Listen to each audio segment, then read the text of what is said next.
Hi, this is Freya with another singing tip. Thank you so much for tuning in today. Today I want to talk about altering vowels.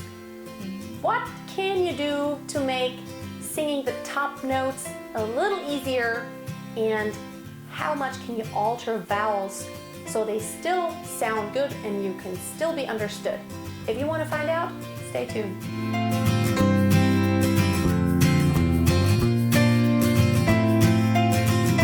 Did you know that every vowel has its own frequency, even whenever you don't even produce a pitch? Listen.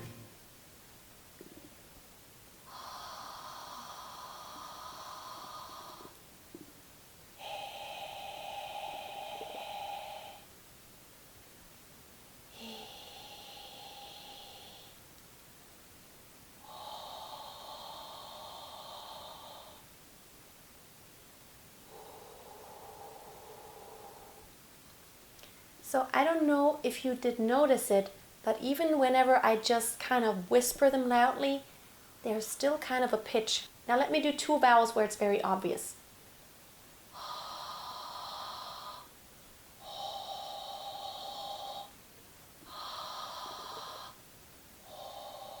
It's kind of like, and that's a very fascinating phenomenon. Everything has its own frequency.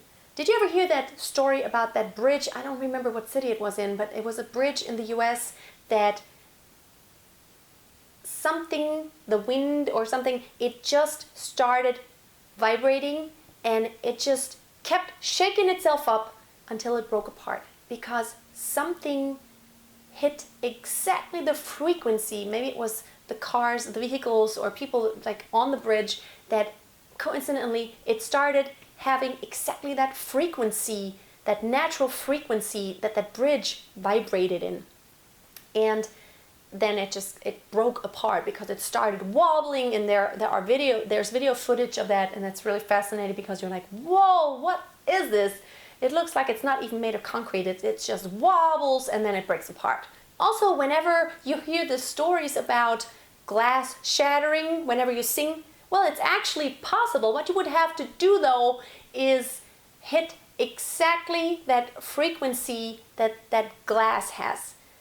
The frequency that it needs to start vibrating.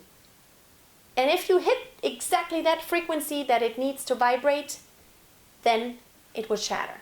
Now, whenever you sing, we don't want to shatter anything, we don't want to break anything, but knowing that phenomenon that everything has its own natural frequency is very useful whenever you sing, because every vowel has its own frequency, and depending on that frequency, different parts of your head and mouth and skull and those cavities vibrate with that pitch. You might have noticed this, like I have something in my room right here and it drives me crazy sometimes. Like on my piano, whenever I teach my lessons, whenever I put the metronome on the top, I can't actually put it on top of the piano because whenever I hit, I think it's an A, the middle A, whenever I hit that pitch on the piano, that's the frequency of that metronome, and so it just kind of goes like every time I do that. It just kind of starts shaking up, and it's because it's the same frequency. Now sometimes altering the vowel just a little bit can really help you sound much fuller, more open, and much better. And it can help you sing that note much easier. Let me demonstrate. Like if I do an ah on a pretty high pitch, but I do it very wide for me, like ah,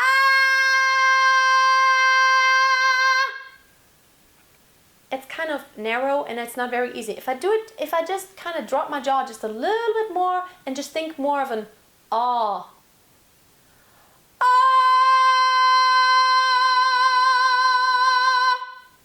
it becomes a whole different sound. Now the first one was very pressed and very narrow, and the second one was so much fuller and it had so much more ping in it, so much more, it just cut through.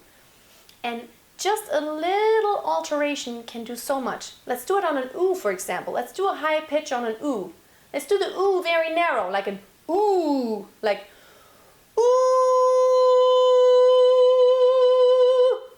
Now, what I could feel is right here, there was some vibration, which means it was very much in the front.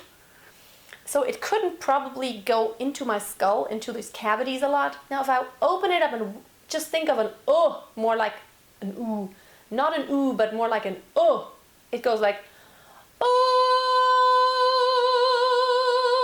so much easier than Same on an O.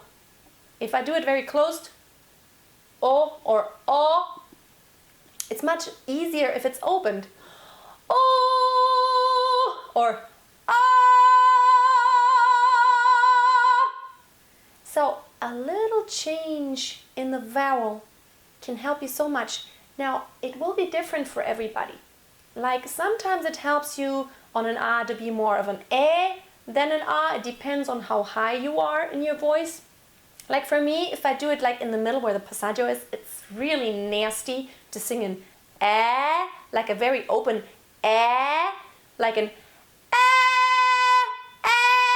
it's whenever you get over that passaggio, it's really nasty.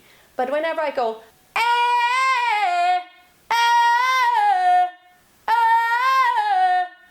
just changing it around a little bit helps me. And sometimes I just kind of have it to experiment a little bit and try it out on really hard places. Like for example on Let It Go from Frozen, there are some of those really high pitches, but changing those around just a little bit helps so much in trying to sound better. You know, especially on those high belted notes, try to alter those vowels a little bit. Now, the most important thing is to still be understood. Don't change the vowel to where nobody can understand the word that you're singing, but usually even changing the vowel quite a bit, and the rule is actually the higher the pitch gets, the more open everything needs to be in order to have resonating space and for it to be easier. But usually, since there isn't just a vowel, there's also something that comes before that and after that that makes up that whole word. It's still very easy to understand, even if you change that vowel around, even from an oo to an ah a little bit more, from an e to an ah. Like there's a Mozart aria that's really crazy. It's got these really high notes, and it's like on an ach nein. So it's really impossible. But what I do is when I sing that, I don't go like ach nein means oh no in German, but I don't go like on the E too much. I just kind of leave it out, and everybody still understands it. Ach nein, ach nein. So I just go on the E very short because it's just impossible to sing that up there. That N is already like totally impossible to do, but the E would be it would just sound terrible. So I just pretty much leave it out or do it very shortly. And if I did, everybody still understands that it's 9. So these are my tips for today. You may alter the vowels, but still be understood. But you can alter them quite a bit without the meaning being lost. So I hope these tips helped you today. I hope you have a wonderful day. And don't forget, always keep on singing and always keep a song in your heart. And if you haven't subscribed, please do. Bye.